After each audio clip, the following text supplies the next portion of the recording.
Could you please state your name, company, and job title? Yes, I'm Dr. Josef Vollmayr. I'm the CEO of Limehome and co-founder. Yeah. Phenomenal.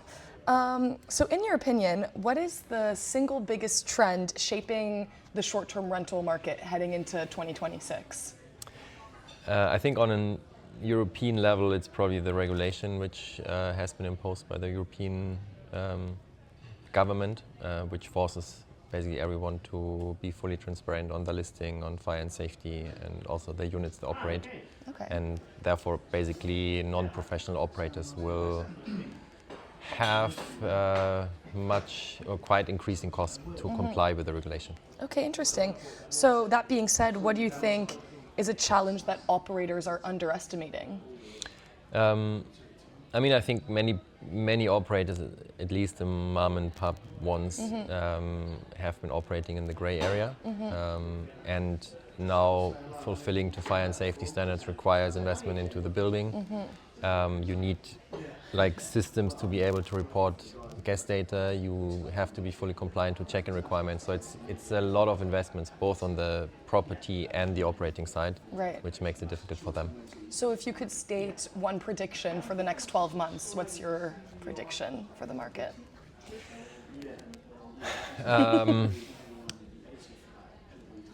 I mean, after probably, it really depends a bit on the country, but I think after challenging 24 overall, where inflation was higher than the ADR increases, I believe that this will hopefully revert again. So I would expect with Germany and some other markets going back to real GDP growth. Right. Also rates will grow more than inflation again, which actually is required for many players. Right, makes sense.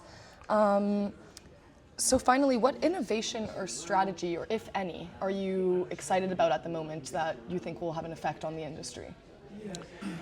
I think it will only be very few players who will be able to actually make major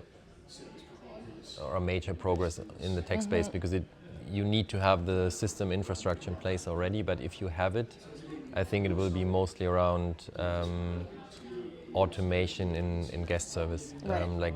There are a lot of solutions around virtual agents, for instance. So, for instance, we have more than 1 million guests staying with us per year, and there are a lot of interactions required. And I would say 85-90% of these you can cover with virtual agents, basically, which do the same job and even cheaper and more efficient than human beings. All right. And my last question for you is, what are your thoughts on the short-term rental summit this year? I mean, it's not over yet, so No. it's too early to have a full summary. I think actually what was interesting for me to see that the definition short-term rental means actually something a little bit different than in other markets. Okay. If you define the short-term rental segment in Spain, in Italy, maybe also in Germany, it's mainly commercial operators and commercial assets, while here in the UK it's a more there's a clearer differentiation between hotel, professional commercial players and Right. short-term rental players, Okay, which is basically pretty much the same in the remaining countries. Okay, very interesting. Well, thank you so much again for taking the time to speak to me. It was lovely to speak to you. It was lovely. And Thank I you. hope you have a great rest of the summit.